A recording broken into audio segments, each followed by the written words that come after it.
Oke, mulai. Bismillahirrahmanirrahim. Mulai. Bismillahirrahmanirrahim. Assalamualaikum warahmatullahi wabarakatuh. Alhamdulillahi hamdan katsiran tayyiban mubarakan fih kama yuhibbu rabbuna wa yarda. Wa asyhadu an la ilaha illallah wahdahu la syarikalah wa asyhadu anna Muhammadan abduhu wa rasuluhu la nabiyya wa la rasula ba'dah. Allahumma 'allimna ma yanfa'una wanfa'na bima 'allamtana wa zidna ilman ya rabbal alamin. Teman-teman sekalian yang dimuliakan oleh Allah SWT, sahabat-sahabat sekalian, kaum muslimin yang semoga Allah senantiasa memberikan taufiknya kepada kita semua. Alhamdulillah pada kesempatan petang hari ini, malam hari ini, kita di hari Kamis, di malam Jumat ya. Atau kalau hitungan hari dalam Islam ya, ini sudah masuk Jumat ya. Karena perpindahan hari itu dimulai ketika tenggelamnya matahari ya. Ketika tenggelamnya matahari sudah maghrib, maka dia sudah berganti ke hari setelahnya. Berarti sejatinya kita itu sekarang sudah masuk ke hari yang besok atau tanggal yang besok, atau bisa dikatakan malam Jumat, tapi sejatinya sudah masuk ke hari Jumat ya. Sebagaimana kalau pas Ramadan ya, ketika pas Ramadan orang di akhir Ramadan, kemudian di akhir Ramadan mereka melihat hilal ya, melihat hilal setelah ru'yatul hilal di waktu maghrib. Ketika kelihatan berarti mereka sudah berpindah ke bulan Syawal, sudah bukan bulan Ramadan lagi ya. Dari Ramadan ketika melihat hilal dan hilalnya kelihatan, maka ba'da maghrib itu sudah berpindah ke bulan Syawal. Makanya kemudian ada takbiran dan itu sudah masuk ke hari raya Idul Fitri. Baik, teman-teman sekalian, kita akan lanjutkan pembahasan kitab Syarhus Sunnah, pembahasan akidah yang ditulis oleh Al-Imamul Muzani rahimahullah ta'ala, murid dari Al-Imam Syafi'i, yang mana kita sekarang masuk pada pembahasan akhir ya. Pembahasan tema-tema berkaitan dengan tauhidullah, mengesahkan Allah, sifat-sifat Allah, nama-nama Allah, beriman ya, terhadap hari akhir, pembahasan tentang iman, pembahasan tentang kekufuran, pembahasan tentang taat kepada pemerintah, kepada penguasa dalam hal yang baik, dalam hal yang ma'ruf, bukan dalam hal yang maksiat ya. Itu sudah kita lalui ya, sudah kita jalani di pertemuan-pertemuan selanjutnya sebelumnya. Adapun sekarang kita berada di penghujungnya ya, di penutupnya, yang mana sebagian kemarin sudah kita baca, tapi kita baca ulang ya, dan nanti akan kita sempurnakan. Taib, di pembahasan akhir kemarin Imamul Muzani mengatakan, hada syarhu sunnah taharraitu kashfaha wa awdahtuha.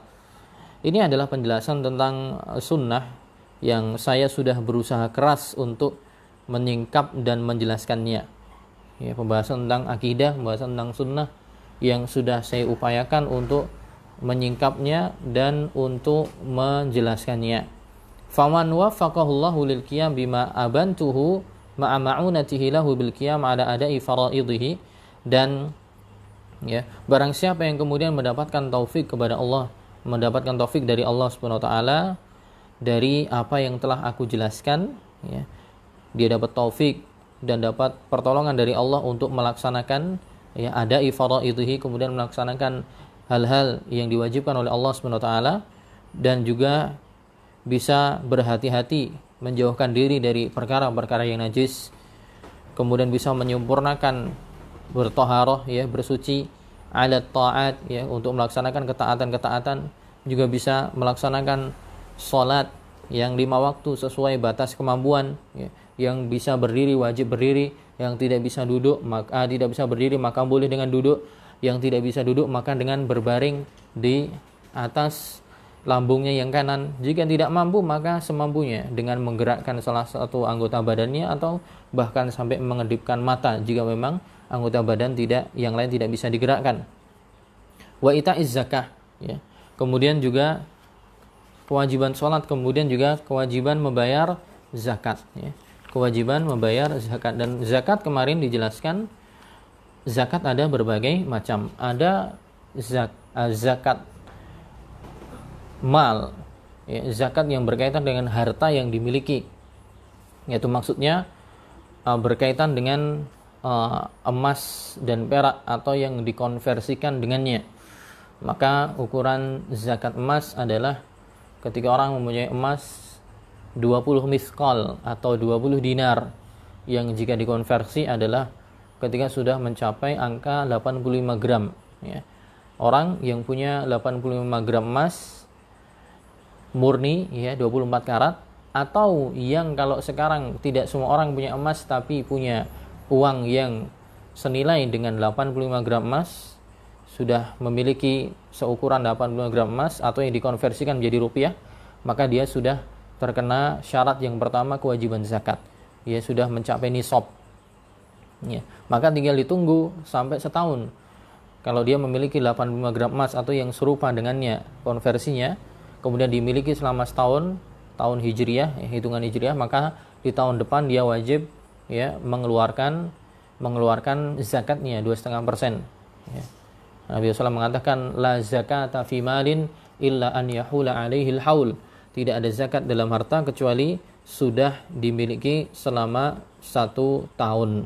Sudah dimiliki selama 1 tahun.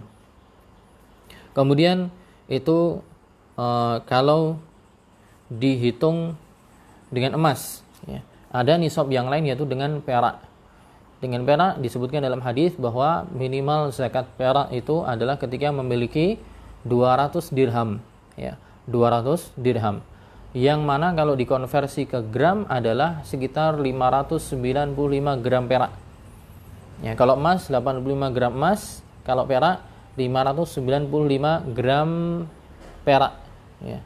Emas 85 gram emas, kalau perak 595. Ya, jika orang punya 595 gram perak minimal atau 200 dirham, maka jika dia juga sudah mendapatkan syarat pertama, wajib zakat, yaitu mencapai nisab, ya. Cuma nanti konversi ke rupiahnya berapa, tinggal dilihat harga pasaran perak 1 gramnya itu sekitar berapa. Dan memang kalau kita konversi nanti ketemunya antara nisab dengan emas dengan nisab dengan perak itu lebih kecil nisab dengan perak, ya, lebih murah gitu. Mungkin kalau dikonversi ke rupiah hanya belasan juta. Jadi belasan juta sudah mencapai nisab perak, ya. Tapi kalau emas di atas 40-an, ya. Taruhlah misalnya 1 gram emas, ya, 1 gram emas murni 24 karat. Karena nisabnya tadi 85 gram, berarti paling tidak orang punya uang 85 juta, ya. Paling tidak orang punya uang 85 juta sudah baru kena batas minimal wajib zakat. Tapi kalau perak kurang dari itu, ya. Taruhlah misalnya 1 gram perak itu 50.000, ya. Tadi nisabnya 595, ya, 595 gram. Taruhlah kita bulatkan jadi 600 gitu. 600 kali 50.000. Karena 1 gramnya misalnya perak 1 gram 50.000. 600 kali 50.000. Ketemu 30 juta. Ya, sekitar 30 juta. Jadi dia lebih kecil. Ya, nisab perak lebih kecil. Cuman 30 juta orang sudah kena wajib zakat. Kalau emas 85 jutaan. Jika kita hitung 1 gramnya 1 juta. Makanya dari sinilah kemudian ulama berbeda pendapat. Nisab yang dipakai itu apa gitu. Nisab yang dipakai itu kemudian apa? Ya, apakah dengan perak ataukah dengan emas gitu. Sebagian ulama ada yang mengatakan, ya, dengan perak.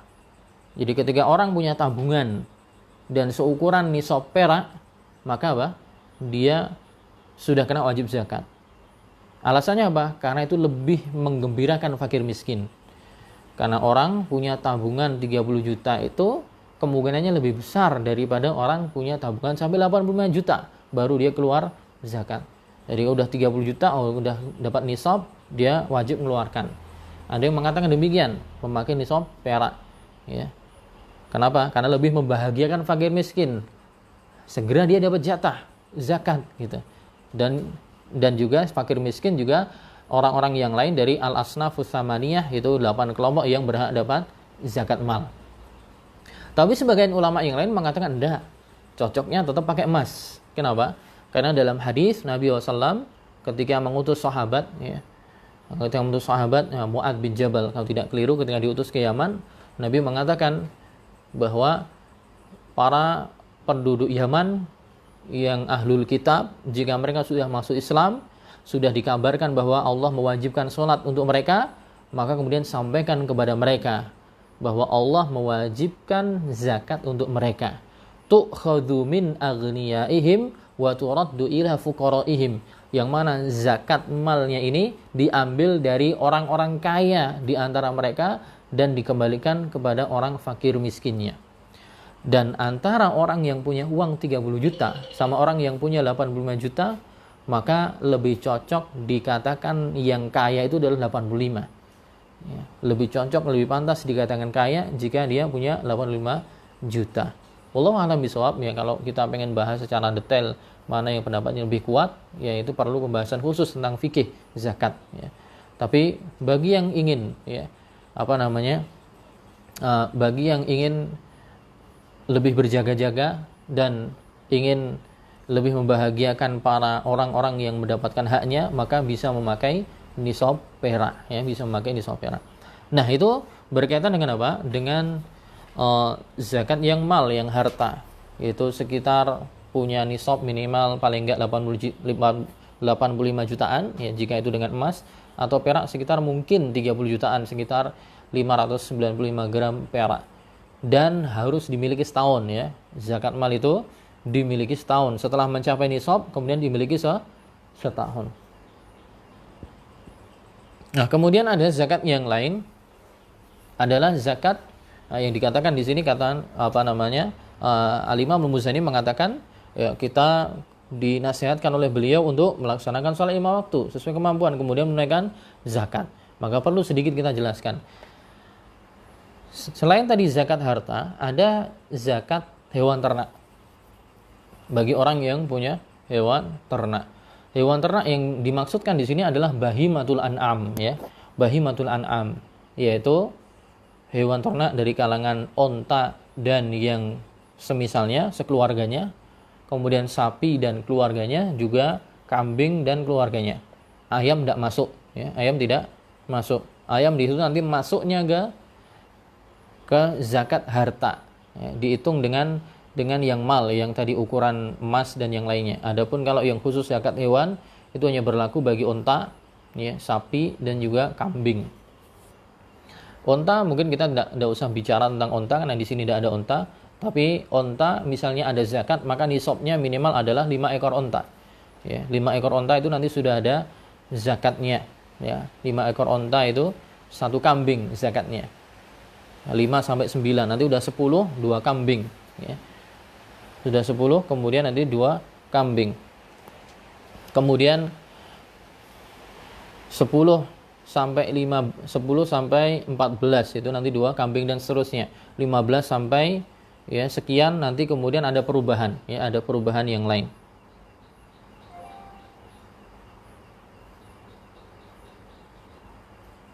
Kalau sudah mencapai 25 onta, maka nanti zakatnya bintu makhot, ya, bintu makhot, yaitu anak onta seukuran, kalau tidak keliru, umur setahun, ya. Anak onta umur setahun, yaitu dimana induknya dia sudah bisa bunting lagi.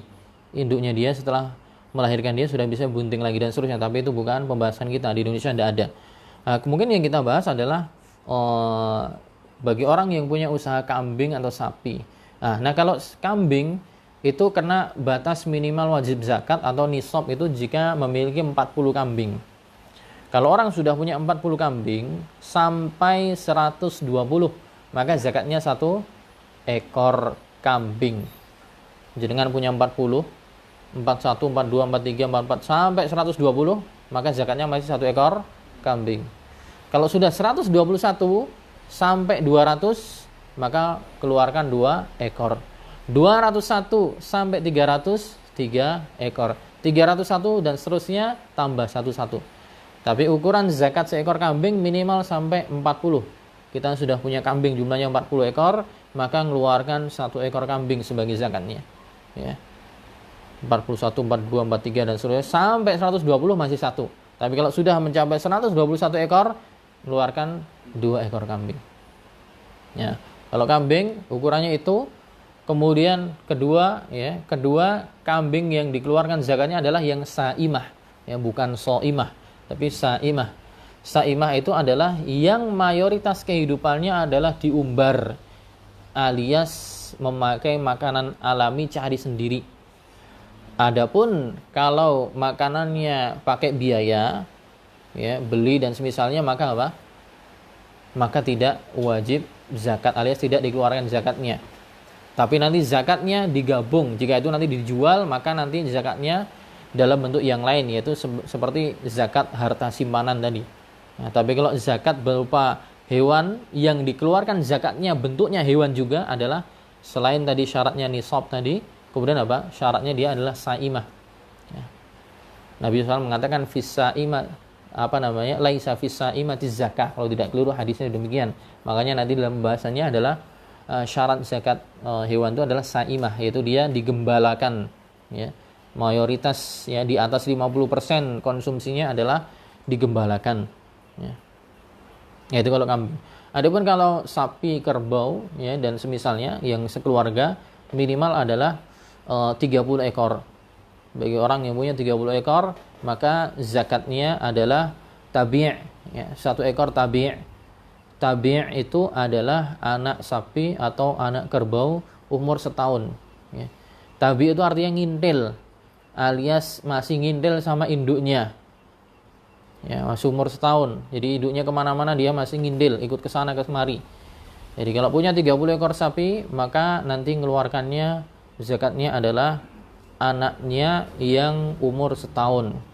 Nah, kalau sudah sampai jumlahnya 40, maka mengeluarkannya musinnah. Musinnah itu yang udah poel, alias sudah umur 2 tahun. Ya, sudah umur 2 tahun. Jadi minimal 30, berarti 30, 31, 32 sampai 39 masih 1 ekor berumur tabi', yaitu umur 1 tahun. Tapi kalau sudah 40 ekor, maka apa? Musinnah, alias sapi yang sudah poel, udah umur 2 tahun. 30 gitu, 40 gitu. Berarti 50 gimana?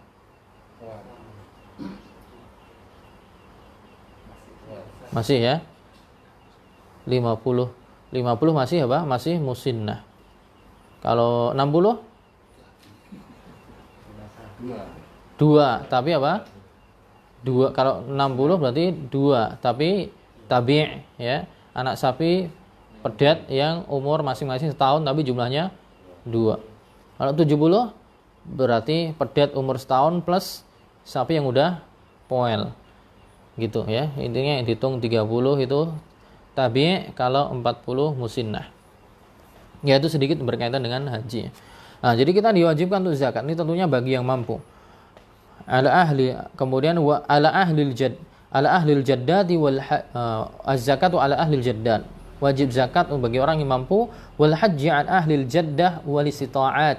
Dan juga wajib untuk menunaikan ibadah haji bagi yang mampu, ya, bagi yang mampu. Adapun tidak mampu itu enggak wajib, ya. Makanya ini perlu digaris bawah, ya. Dalam kaidah usul fikih dikatakan ma la yatimul wujubi illa bihi falaysa biwajib. Ada kaidah ma la yatimul wajib illa bihi fahuwa wajib. Ma la yatimul wajibu illa bihi fahuwa wajib. Sesuatu penunaian yang wajib yang tidak bisa sempurna kecuali harus dilakukan, maka melakukan hal yang lain itu juga wajib. Ya. Ma la yatimul wajibu illa bihi fahuwa wajib. Sesuatu yang wajib ditunaikan dan tidak sempurna kecuali dengan yang lain, maka melakukan yang lain itu juga hukumnya wajib. Misalnya laki-laki mukim tidak sakit sudah balik, wajib baginya sholat Jumat. Namun dia tidak akan bisa berangkat sholat Jumat kecuali dia harus jalan kaki atau kecuali dia harus naik motor. maka hukum naik motor dan jalan kaki menuju masjid menjadi wajib. Ma la yatimul wajibu illa bihi fahuwa wajib. Sesuatu pengadaan perkara yang wajib yang tidak akan sempurna kecuali harus menempuh yang lain, maka hal yang lainnya menjadi wajib juga ditunaikan. Ya. Misalnya menutup aurat. Menutup aurat itu wajib. Tidaklah sempurna penutupan aurat itu kecuali harus beli kepada orang yang punya baju agar bisa nutup aurat. Maka membeli baju ya kepada orang lain untuk menutup aurat dia hukumnya juga menjadi wajib. Nah, itu ma la yatimul wajib illa bihi fahuwa wajib. Tapi ada kaidah yang lain, ma la yatimul wujubu illa bihi falaysa biwajib. Adapun hukum wajib yang tidak sempurna kecuali harus dilakukan, maka melakukan hal itu tidak wajib. Hukum wajib yang berlaku untuk kita itu tidak akan sempurna kecuali kita harus menempuh sesuatu. Maka menempuh sesuatu agar hukum itu wajib kepada kita, menempuh hal itu tidak wajib. Gimana jelasinnya? Contohnya gini, kayak tadi masalah haji. Haji itu menjadi wajib untuk kita jika kita menempuh kerja ngumpulin uang sampai kumpul banyak sehingga uangnya ini cukup untuk haji. Nah, wajibnya haji untuk kita karena kita sudah mampu, kita sudah punya harta, sudah punya kemampuan. Ketika kita sudah mampu, sudah punya harta, sudah punya kemampuan, maka hukum haji wajib atas saya. Nah, kaidah ma la yatimul wujubu illa bihi falaysa biwajib maksudnya gini. Berlakunya hukum wajib haji atas saya itu kan karena saya menempuh kerja untuk ngumpulin uang agar saya mampu. Nah, jika sebelumnya saya tidak punya kemampuan itu kan harusnya haji nggak wajib untuk saya. Maka bagi orang yang sejatinya hukum haji wajib kepada saya itu belum, bagi orang yang hukum haji belum wajib atas dia, itu tidak ada kewajiban bagi dia untuk menempuh suatu pekerjaan agar dia wajib haji. Paham nggak ya? Gimana ya? Jadi maksudnya gini, sebagian orang itu keliru gitu. Keliru memahami haji itu kan sebenarnya tidak wajib kecuali memang pada saat itu dia sudah punya kondisi, dia itu mampu gitu. Jadi wajib itu karena kita mampu. Bagi yang sebenarnya belum mampu, nggak usah dipaksa agar kita hukum haji itu wajib gitu. Nah gitu maksudnya. Jadi sebenarnya kan hukum haji itu baru wajib ketika kita mampu. Maka ketika kita belum mampu ya nggak usah ditempuh sesuatu yang menjadikan itu menjadi wajib untuk kita. Maksudnya udah biarin gitu aja ngalir gitu. Baru kalau ternyata kita sudah mampu, berlakulah hukum wajib. Gitu. Sebagaimana zakat. Zakat itu tadi wajib baru ketika kita punya nisab 85 gram emas misalnya. Jadi kalau kita belum punya nisab 85 gram emas, ya nggak usah ngoyong-ngoyong memaksakan agar zakat itu wajib untuk kita gitu. Biarin aja kumpul, ternyata baru nanti zakat wajib atas kita. Sebagaimana haji demikian gitu. Tapi mungkin sebagian orang ya dia daftar haji itu ya bukan, bisa jadi bukan menganggap itu wajib, cuman dia pengen ke Baitullah gitu aja. Tapi menjadi keliru untuk dia pahami bahwa haji menjadi wajib bagi dia, padahal apa? Sejatinya dia nggak wajib karena dia belum punya kemampuan. Nah, sejatinya jika orang belum punya kemampuan, maka tidak usah dipaksakan gitu. Nggak usah dipaksakan. Nah, mungkin kalau misalnya niatnya dia sekedar pengen ke sana, ya tapi tidak dikatakan itu wajib ya. Ya, semoga bisa dipahami. Baik, kemudian jadi haji wajib bagi orang yang mampu. Wasiyami syahri li ahli sihat, juga kewajiban bagi, jadi Syekh Al-Imam Al-Muzani mewasiatkan juga wajib melakukan puasa bagi orang-orang yang sehat.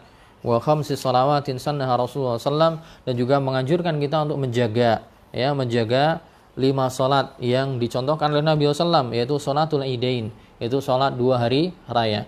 Nah, salat 2 hari raya ini Idul Fitri, Idul Adha, ini ulama berbeda pendapat. Ada yang mengatakan dia fardu kifayah ya. Fardu kifayah. Dalam beberapa buku fikih dikatakan fardu kifayah. Ada yang sampai mengatakan dia fardu ain. Ya. Ada yang mengatakan fardu ain. Ia mengatakan fardu kifayah tentunya karena melihat dalil-dalil tentang sholat id sangat ditekankan. Tapi di sisi lain ada dalil yang lain ya. Kalau tidak salah hadis Arabi, hadisnya orang Arab Badui yang bertanya kepada Nabi SAW, ya Rasulullah SAW, ajarkan saya suatu hal yang wajib untuk saya. Kemudian dikabarkan bahwa kamu wajib untuk melaksanakan sholat yang 5 waktu. Kemudian ditanya lagi, ya Rasulullah, apakah ada yang wajib selain itu? Nabi mengatakan tidak, itu aja cukup. Ya. Bahwa Nabi SAW akan membatasi bahwa yang wajib hanya sholat 5 waktu. Ya, ini sholat 5 waktu. Tapi kemudian ada hadis yang lain yang menjelaskan tentang sholat id. Ya, nyatanya sholat id ketika dilaksanakan di hari Jumat misalnya, sampai sholat Jumat pun terhapuskan. Ya, boleh gugur. Bahkan sampai perempuan pun disuruh keluar. Sampai perempuan-perempuan yang dipingit, ya, para gadis-gadis disuruh keluar. Bahkan perempuan yang haid saja juga disuruh keluar untuk hadir. Nah, akhirnya para ulama mengkompromikan antara sholat 5 waktu yang kata Nabi cuma 5 waktu saja untuk orang Badui tadi, tapi di sisi lain juga sholat id kok sangat ditekankan sekali. Maka dikompromikan, akhirnya ketemu bahwa dia wajib tapi fardu kifayah, tidak untuk semuanya. Jika sebagian orang sudah melaksanakan, maka sudah gugur dosanya bagi yang lain. Tapi para ulama yang lain juga sebagian mengatakan fardu ain. Ya. Fardu ain wajib atas setiap muslim, karena lebih memperhatikan dalil tentang sholat id tadi, sampai perempuannya dia disuruh keluar, sampai yang dipingit aja suruh keluar, sampai yang haid aja suruh hadir. Ini menunjukkan bahwa ini bukan sesuatu yang hanya fardu kifayah tapi fardu ain gitu. Nah, intinya para ulama berbeda pendapat, ada yang mengatakan dia fardu ain, ada yang mengatakan fardu kifayah. Juga Al-Imamul Muzani ya mewasiatkan dia untuk menjaga sholat yang 5 tadi, sholat Idul Fitri, Idul Adha, juga ya sholat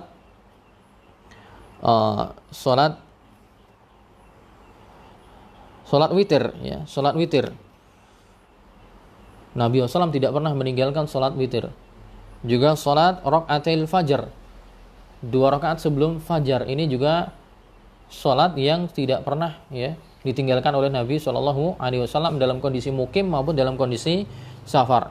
Dan juga sholatu kusufis syamsi wal qamar, sholat gerhana ya, sholat gerhana matahari ataupun gerhana bulan. Dan ulama dalam mazhab yang 4 mengatakan hukumnya sunnah muakkadah ya. Kemudian sholatul istisqa, adapun sholat istisqa, sholat karena minta hujan, ini hukumnya dianjurkan saja, sunnah saja, tidak sampai derajat wajib ya, kecuali jika pemerintah mewajibkan. Ayo wajib istisqa semua, maka hukumnya jadi wajib. Kemudian juga Al-Imamul Muzani juga mewasiatkan ya, selain melaksanakan beberapa sholat tadi, kemudian juga mewasiatkan untuk istinabul maharim, untuk menjauhi perkara-perkara yang haram. Wal ihtiraz minan namimah, menjauhi seperti namimah, mengadu domba ya, adu domba. Wal kadhib, dan juga berdusta, berbohong. Wal ghibah, juga ghibah atau ngomongin keburukan orang lain walaupun yang diomongin benar ya. Syekh Abdul Razak di sini menjelaskan ya, namimah. Pertama, an-namimah yaitu mengadu domba ya. Bahkan disebutkan oleh Abu Nuaim dalam Hilyatul Auliya, perkataan Yahya bin Abi Katsir ya, parahnya adu domba. Yufsidun nammam fi sa'ah ma la yufsiduhu sahir fi syahr.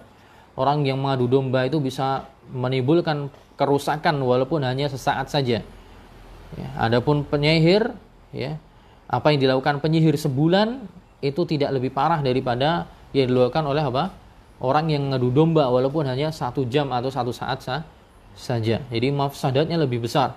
Makanya sampai ada ancaman azab kubur ya, azab kubur, seperti dalam hadis bahwa Nabi SAW melewati 2 kuburan, kemudian Nabi mengatakan innahuma la yu'adzaban, sungguh 2 orang tadi diazab. Amma ahaduhuma fakana yamshi bin namimah, adapun salah satunya dulu ketika masih hidup dia menyebar namimah. Taib. Dilarang kita disuruh menjauhi namimah, kemudian dusta ya. Dan dusta ini adalah sifatnya orang-orang munafik ya. Ayatul munafiqi tsalas, idza haddatsa kadzaba. Tanda-tanda munafik itu ada 3. Jika dia berbicara dia berdusta. Ya. Wa idza wa'ada akhlafa, jika dia berjanji dia mengingkari. Wa idza tumina khana, jika dia diberi amanah dia berkhianat. Ya, maka dia adalah salah satu karakter orang munafik. Dan ini sesuatu ya tercela, sesuatu yang tercela dan nanti akan dikategorikan sebagai pelaku perbuatan dosa besar. Juga dilarang untuk ghibah. Ya. Ghibah itu apa? Nabi SAW pernah bertanya, atadruna mal ghibah? Tahu enggak kalian para sahabatku apa itu ghibah? Para sahabat mengatakan Allah wa rasuluhu a'lam, Allah dan Rasulnya yang paling tahu. Ya, kemudian Nabi menjawab, dzikruka akhaka bima yakrahuhu. Ghibah itu adalah ketika kamu menyebutkan saudaramu hal-hal yang dia benci dalam kondisi dia gaib, tidak ada. Ya, jadi walaupun yang dia omongin benar, ketika misalnya taruhlah kita hadirkan orang yang kita omongin, kita datangkan dan dia benci, itulah ghibah. Ya. Dan nanti penjelasannya ada penjelasan tersendiri. Tidak kemudian semua ghibah dilarang, ada beberapa ghibah nanti yang dibolehkan. Seperti ghibah ahli maksiat yang terang-terangan, ya, itu boleh disampaikan untuk menghalau orang agar tidak ikut-ikutan. Ghibah pelaku kebid'ahan, pentolan kebid'ahan, maka disampaikan kejelekannya boleh. Ghibah ya dalam masalah nanti ilmu hadis, yaitu ketika seorang ahli hadis menyebutkan ya, ciri tertentu yang sebenarnya itu nggak bagus di telinga, tapi mau nggak mau harus disebutkan. Misalnya karena si fulan hafalannya buruk, si fulan pelaku kefajiran. Nah, ini mau nggak mau harus disebutkan karena itu berkaitan nanti dengan sanad, ya, yaitu rantai periwayatan hadis. Setiap perawi harus dijelaskan apakah ini orang soleh atau bukan. Kalau memang bukan orang soleh ya harus dijelasin ini buruk gitu. Nah, itu termasuk hal yang nanti dibolehkan. Ini penjelasannya di tempat yang lain. Nah, kita disuruh menjauhi hal-hal tadi, namimah, dusta, ghibah, wal baghi bi ghairil haq, dan juga berlaku zalim dengan tanpa hak. Adapun dengan hak maka boleh, ya, dengan hak maka boleh. Seperti misalnya orang yang ditugaskan untuk mutusin tangannya orang ketika terbukti dia mencuri, ya.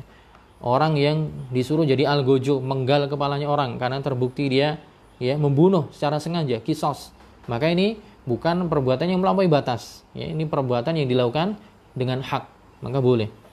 Wa an yuqala 'ala Allahi ma la yu'lam, dan juga kita dilarang untuk berbicara, ngomong-ngomong tentang Allah pada hal yang kita tidak ketahui, ya. Dan ini termasuk dari hal yang paling haram, yang paling bahaya. Kenapa? Karena kita ngomong-ngomong berkaitan dengan Allah sesuatu yang kita tidak ketahui. Ya, disebutkan dalam Al-Qur'an Allah mengatakan qul innama harrama rabbiyal fawahisha ma dhahara minha wa ma batan. Katakanlah wahai Muhammad bahwa Tuhanku mengharamkan hal-hal yang fahisyah, itu perkara-perkara yang keji, baik yang tampak maupun tersembunyi. Wal itsma wal baghy bighairil haq, juga Allah mengharamkan perbuatan dosa, perbuatan melampaui batas yang tanpa hak. Wa antusyriku billahi ma lam yunazzil bihi sultana, dan dilarang juga untuk berbuat syirik kepada Allah Subhanahu wa taala. Wa an taqulu 'ala Allahi ma la ta'lamun, dan kalian diharamkan juga berkata-kata tentang Allah pada perkara yang kalian tidak ketahui. Ya, salah satu contoh berkata-kata kepada Allah tentang apa yang tidak kita ketahui apa? Contohnya menafsirkan, ya. Orang yang awam enggak paham ilmu tafsir, bahwa ayat ditafsirkan sendiri. Ya, seenak wudelnya, seenak ininya. Nah, itu sama saja apa? Nah, padahal firman Allah berarti kita ingin menjelaskan maksud Allah itu apa. Nah, ketika kita nggak tahu, nggak punya basic bahasa Arab, nggak punya basic ilmu tafsir, usul tafsir, nggak belajar, kemudian bawain ayat, kita tafsirkan sendiri, berarti kita ngomong tentang Allah, perkara Allah, tapi kita nggak tahu. Ya. Bahkan dalam hadis disebutkan, ya, man qala fil Qur'ani bi ghairi ilmin falyatabawa maq'adahu minan nar. Barang siapa yang ngomong-ngomong tentang Quran tanpa ilmu, asal menafsirkan, maka silahkan persiapkan tempat duduknya di neraka. Ya, ini bahaya. Ya. Jadi kalau pengen selamat, ya udah baca buku tafsir aja. Ayat ini buku tafsirnya di tafsir Muyassar apa, di Mukhtasar tafsir apa, di tafsir Jalalain bilang apa, tafsir Baghawi gimana, tafsir Ibnu Katsir gimana. Selamat. Kita tinggal ngutip. Adapun kita tidak tahu, maka jangan terlalu memberanikan diri. Ya, ini termasuk apa? Ngomong-ngomong berbicara tentang Allah yang tidak kita ketahui. Kemudian Imam Muzani mengatakan, kullu hadza kabair muharramat. Ini semua termasuk adalah dosa-dosa besar, ya, dosa-dosa besar, ya. Dan dosa besar itu adalah sesuatu yang dosa besar itu kaidahnya apa? Dikatakan dosa besar. Kullu dzanbin tu'ida fa'iluhu biwa'idin khasin kal ghadabi awil la'nati awin nar au tarattaba ala fi'lihi haddun fid dunya, ini namanya dosa besar. Dosa besar itu adalah setiap dosa yang diancam dengan kemurkaan, ya. Setiap dosa yang diancam dengan kemurkaan Allah atau dengan laknat, ya. Setiap dosa yang diancam, ya, dengan kemurkaan Allah atau dengan laknat atau diancam neraka atau diancam hukuman duniawi, maka itu dosa besar. Jika ada orang melakukan sesuatu, oh kamu nanti terlaknat. Seperti dalam hadis, la'ana Rasulullah SAW akilar riba wa mukilahu wa katibahu, ya, wa syahidahi kulum sawa. Nabi SAW melaknat pemakan riba, pemberi makan riba, penulisnya, dan juga saksinya, semuanya sama. Nah, di sini disebutkan Rasul melaknat. Nah, ini berarti dosa besar. Nabi SAW mengatakan la'anallahul washimata wal mustaushimah wal wasilah wal mustausilah. Allah SWT melaknat pentato dan yang minta ditato, yang menyambung rambut dan yang minta rambutnya disambungkan. Pakai apa? La'ana. Nah, ini berarti dosa besar. Jadi kalau ada ancaman laknat, ada ancaman murka Allah, berlaku ukhrawi atau berlaku duniawi berupa hukum had, yaitu hukum keduniawiaan. Potong tangannya, dicambuk atau dipukul sekian ratus kali. Nah, itu berarti dia dosa besar. Taib. Kemudian juga beliau memberikan wasiat kepada kita at-taharri fil makasib wal mata'im. Kita disuruh untuk, ya, berupaya bersungguh-sungguh untuk mencari makasib, yaitu mencari penghasilan, wal mata'im, dan penghasilan penghidupan dan juga makanan, dan juga maharim. Maharim di sini maksudnya adalah istri, ya, pasangan. Yang apa? Al maharim yuqsadu bihi az-zawaj, maksudnya menikah. Wal masyarib, dan juga minuman, maksudnya kita disuruh mencari penghidupan untuk makanan, untuk minuman, juga mencari pasangan. Wal malabis, juga mencari sandang, ya. Itu semua apa? Disuruh mencari yang baik, ya. Disuruh mencari yang halal, yang berkah. Wajtinabis syahwat, dan juga kita disuruh untuk meninggalkan perkara-perkara syahwat. Fa innaha da'iyatun lirukubil muharramat. Karena itu semua, ya, kalau kita tidak melakukannya itu akan menjadi potensi kita melakukan hal-hal yang haram, ya. Mencari makan, mencari minum yang haram, ya, tentunya jadi doa kita tidak berkah, ya. Doa kita tidak diterima oleh Allah Subhanahu wa taala. Perilaku dan tabiat kita menjadi, ya, tidak baik.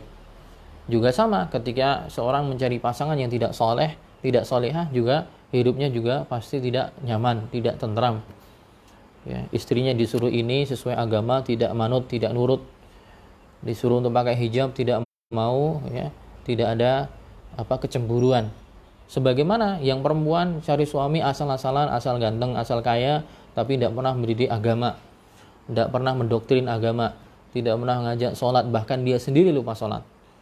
Suaminya tidak peduli cari uang dari cara yang apa, akhirnya anak istrinya diberi makan yang haram, ya, diberi makan yang syubhat, yang samar-samar, yang enggak jelas, ya.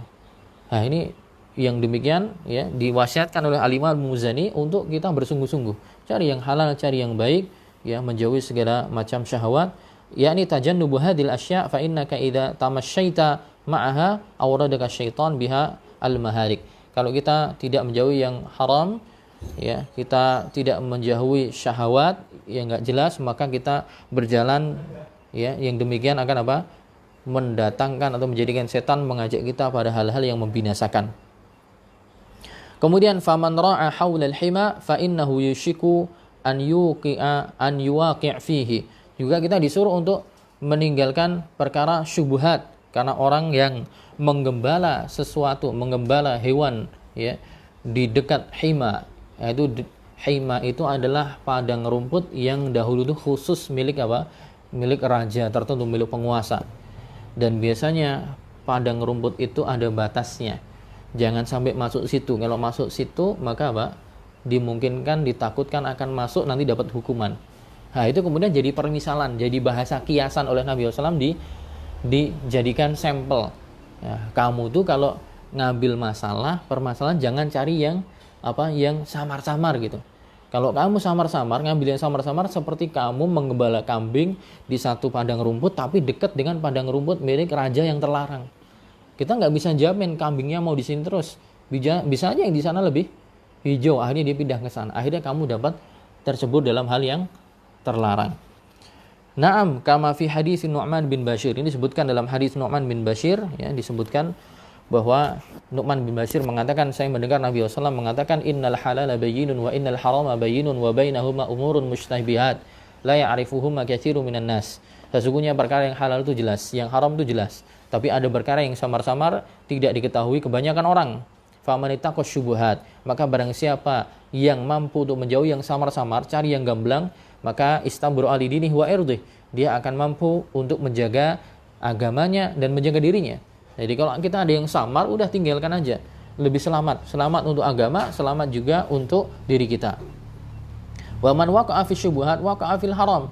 Tapi barang siapa yang berani dan sering mencemburkan dirinya dalam hal yang samar-samar, yang enggak jelas, ya, apakah ini haram atau halal, dia membiasakan diri masuk di situ, waqa'a fil haram, maka bisa jadi, ya, dia nanti akan terjebur dalam hal yang haram. Karena iyan ahaulil hima, Nabi memberikan contoh seperti penggembala yang menggembalakan hewan gembalaannya di wilayah hima, yaitu tadi padang rumput yang khusus milik raja tertentu, penguasa tertentu, yang itu terlarang masuk di situ. Tapi dia sengaja, orang ini menggembala kambingnya di sekitar situ. Yushiku an yarta'a fih, hampir-hampir saja, ya, akan masuk di padang yang terlarang tadi. Ala wa inna likulli malikin hima, ketahuilah setiap penguasa, setiap raja itu punya tempat yang terlarang. Ala wa inna himallahi maharimuhu, dan, ya, ladang Allah yang terlarang itu adalah, maksudnya adalah hal-hal yang Allah larang, ya, yang Allah haramkan. Ala wa inna fil jasadi mudghah, ketahuilah di setiap jasad itu ada segumpal, ya, daging atau segumpal darah. Idza salahat salahal jasadu kulluh, jika segumpal daging ini atau segumpal darah ini baik, maka menjadi barometer baiknya seluruh tubuhnya. Wa idza fasadat, tapi jika hal tersebut rusak, fasadal jasadu kulluh, maka seluruh jasadnya juga akan rusak. Ketahuilah apa itu? Dia adalah hati. Maka maksudnya kita menjauhi perkara-perkara yang syubhat, ya, itu diperintahkan dan dimotivasi, dianjurkan untuk menjauhi. Wa ma aktsara syubhat fi zamanina, dan di zaman kita betapa banyak hal-hal yang syubhat. Wa bil akhas fil buyu'atil bankiyah, terutama dalam transaksi-transaksi dengan perbankan, ya, dengan bank-bank konvensional, transaksi yang masih banyak tanda tanya, ya. Bayan bagi ihtirazul muslim, kalau misalnya kita ragu ini perkara samar-samar syubhat, maka hendaknya seorang muslim menjaga dirinya, jangan memasukkan dirinya kepada hal yang ragu-ragu, hal-hal yang yang meragukan, yang syubhat, yang samar-samar. Walau lam tatabayyan hurmatuh, walaupun, kata Syekh Yahya An-Najmi, walaupun mungkin belum jelas dan belum gamblang bahwa itu haram, tapi hendaknya sebagai sifat kita seorang muslim, tidak maulah kita memasukkan hal kita pada hal-hal yang masih samar-samar syubhat. Lebih aman mending ditinggalkan. Fa innahu bidzalika yahtatu lidinihi, kalau dia meninggalkan itu yang bersifat wara. Nah, meninggalkan sesuatu yang ditakutkan di akhirat bermasalah itu namanya wara. Sifat apa? Wara. Ada sifat wara, ada sifat zuhud. Nah, ini mungkin kita sering dengar. Ulama itu, ya, sering punya sifat wara, sering punya sifat zuhud. Mana yang lebih tinggi? Yang lebih tinggi adalah sifat zuhud. Level bawahnya adalah wara. Wara itu apa? Kata Ibnu Qayyim, wara itu adalah tarku ma yukhafu dararuhu fil akhirah. Wara itu adalah meninggalkan sesuatu yang ditakutkan mendatangkan mudarat di akhirat. Daripada kita ikut transaksi ini belum jelas, ya. Ada yang mengatakan haram, ada yang mengatakan enggak, gitu. Atau bahkan belum diteliti, gitu. Tapi indikasinya adalah dia keluar dari aplikasi ini atau transaksi ini, keluar dari lembaga-lembaga yang memang konvensional, yang memang carinya asal untung, gitu. Ikut gak ya? Nah, udah, kalau kita pengen selamat gak usah ikut aja. Dari sisi lembaga yang keluarkan udah jelas ini konvensional, ini bukan syar'i, cari untung, pokoknya modelnya banyak model-model aturan barat. Nah, udah tinggalin aja, ya. Kalau kita bisa ninggalin yang demikian, ini namanya sifat wara. Tarku ma yukhafu dararuhu fil akhirah. Kita meninggalkan sesuatu yang ditakutkan nanti akan mendatangkan mudarat di akhirat. Walaupun mungkin bisa jadi akhirnya halal, tapi awal mula kita tidak tahu, samar-samar, tinggalin aja. Cari yang jelas, gamblang. Nah, di atas sifat wara ada yang lebih top, yaitu zuhud. Kalau zuhud itu adalah tarku ma la yanfa'u fil akhirah. Meninggalkan apa saja gemerlap-gemerlipnya dunia, apa saja yang ada di dunia yang tidak bermanfaat. Gak ada yang manfaatnya sekali untuk akhirat, yang tidak bisa mendatangkan manfaat di akhirat, maka dia tinggalkan. Nah, ini udah levelnya udah seperti sahabat, seperti para tabi'in, ulama-ulama yang selevel Syafi'i, selevel Malik dan semisalnya, kalau bisa sampai zuhud. Itu dia udah nggak peduli dengan hal-hal yang sifatnya duniawi. Dia sudah nggak peduli dengan likes dari penontonnya. Dia udah nggak peduli lagi kajian yang hadir berapa orang, nggak peduli. Dia baca Quran nggak peduli lagi ada orang yang memuji suaramu bagus. Dia pakai baju kerja, dia nggak peduli kenapa kamu kerjanya gini, nggak level, nggak peduli, yang penting saya kerja halal gitu. Udah nggak, pokoknya pujian manusia dia nggak peduli. Dia punya kajian yang hadir berapa, nggak peduli yang hadir berapa, yang penting pokoknya ini manfaat akhirat. Adapun yang nggak bermanfaat untuk akhirat, udah saya tinggalkan semua. Itu udah levelnya zuhud. Tapi kalau wara masih di bawahnya, tapi itu juga sudah bagus. Itu sesuatu yang ditakutkan mendatangkan keburukan di akhirat, dia tinggalkan gitu. Ada pohon mentiung gitu kan di rumah, mau ngambil nggak buahnya, misalnya. Ini saya nggak nyindir ya, maksudnya sampel aja. Misalnya, daripada nanti saya ambil di akhirat bermasalah, udahlah saya tinggalin. Ini namanya sifat wara. Ya. Kemudian datang ke satu tempat, ternyata dia buka HP kok ada wifi free. Waduh, ini diizinin nggak sama yang punya? Daripada kita takut ternyata yang punya nggak ngizinin, ya udah, nggak usah ambil yang jelas-jelas saja. Ya.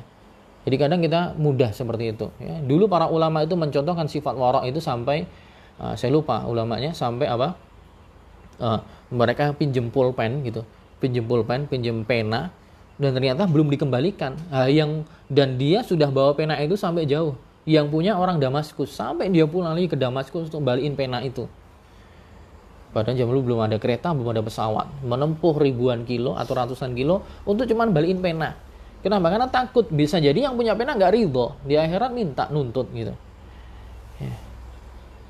Syekh Utsaimin ketika beliau ngajar di Jami'atul Imam yang sekarang jadi cabangnya, kemudian berdiri sendiri Jami'ah Qasim di Buraidah. Beliau itu kalau pas di kantor sebagai dosen, beliau menggunakan pena kampus, yaitu untuk keperluan kampus beliau nulis. Kalau udah selesai ngajar, ya udah ditinggalin, nggak beliau bawa pulang. Karena memang ini penanya khusus untuk kampus gitu, fasilitas kampus, bukan fasilitas beliau. Gitu. Kenapa? Karena wara ini, dia takut menggunakan sesuatu yang nanti akan mendatangkan mudarat di akhirat. Gitu. Ya, ini beda dengan kita sekarang gitu kan. Ono apa yang dalan yo jiko pokman asal gitu kan.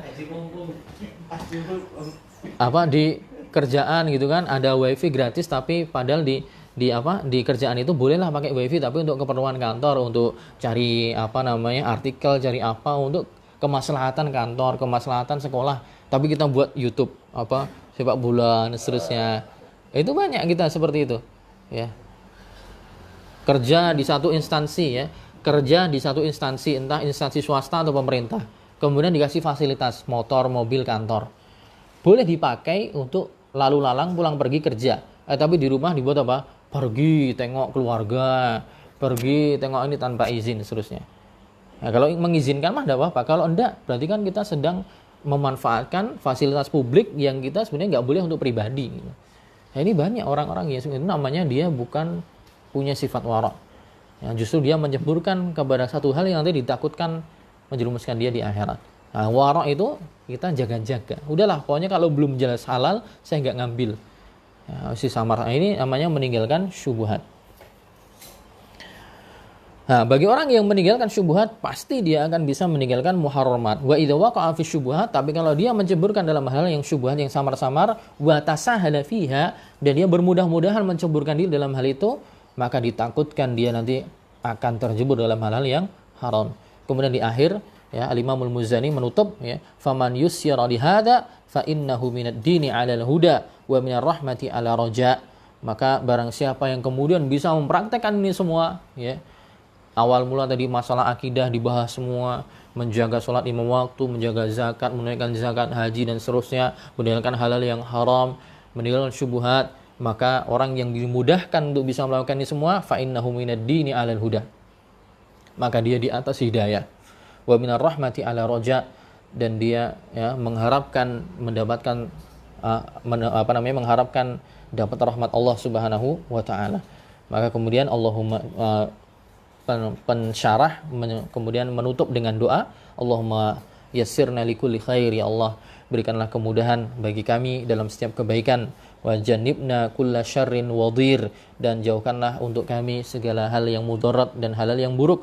Anta waliyuna wal qa'imu bi umurina, engkau adalah penolong kami, ya, dan engkau adalah zat yang mengurusi segala urusan kami. Nas'aluka anta dafa'anna jami'al fitan, kita meminta, kami semua minta kepada engkau ya Allah untuk menjauhkan kepada kami segala bentuk fitnah dunia, ma zahara minha wa batan, apa yang tampak, fitnah-fitnah yang tampak maupun yang tersembunyi. Wa antaqiyana syarraha, dan engkau melindungi kami dari kejelekan fitnah-fitnah tersebut, ujian-ujian dunia tersebut. Wa tuwaffiqana lil istiqamah 'alal haqqi in ibtalaina biha, dan semoga engkau menganugerahkan kepada kami taufik untuk senantiasa istiqamah di atas kebenaran. Bimannika wa karamika ya arhamar rahimin, dengan segala nikmatmu dan kemuliaanmu dan juga kedermawananmu, wahai zat yang maha pengasih lagi penyayang. Wa sallallahu wasallam ala nabiyina wa habibina, dan semoga salawat dan salam senantiasa tercurah kepada nabi kita dan ya habibana, yaitu orang yang kita cintai, wa qaidana, dan pemimpin kami, wa qudwatina, dan juga panutan kami, dan kepada keluarga beliau, para sahabatnya, dan orang-orang yang mengikuti beliau, mengikuti mereka dengan baik sampai hari kiamat. Walhamdulillahirabbil alamin, dan segala puji bagi Allah Rabb semesta alam. Alhamdulillah kita selesaikan pembahasan syarah akidah syarh sunnah oleh Al-Imamul Muzani. Kita ambil dari syarah yang dibawakan oleh Syekh Yahya An-Najmi, dan juga kutipan beberapa dari syarah Syekh Abdul Razak Al-Badr. Semoga bisa diambil manfaatnya untuk saya, untuk teman-teman semuanya. Semoga kita senantiasa diberikan istiqomah, semoga kita senantiasa diberikan semangat untuk tetap belajar, ya, belajar akidah, belajar fikih dan lain sebagainya. Mungkin itu saja yang bisa kita sampaikan. Kita cukupkan sekian. Subhanakallahumma wa bihamdika asyhadu an la ilaha illa anta astaghfiruka wa atubu ilaik. Assalamualaikum warahmatullahi wabarakatuh. Waalaikumsalam.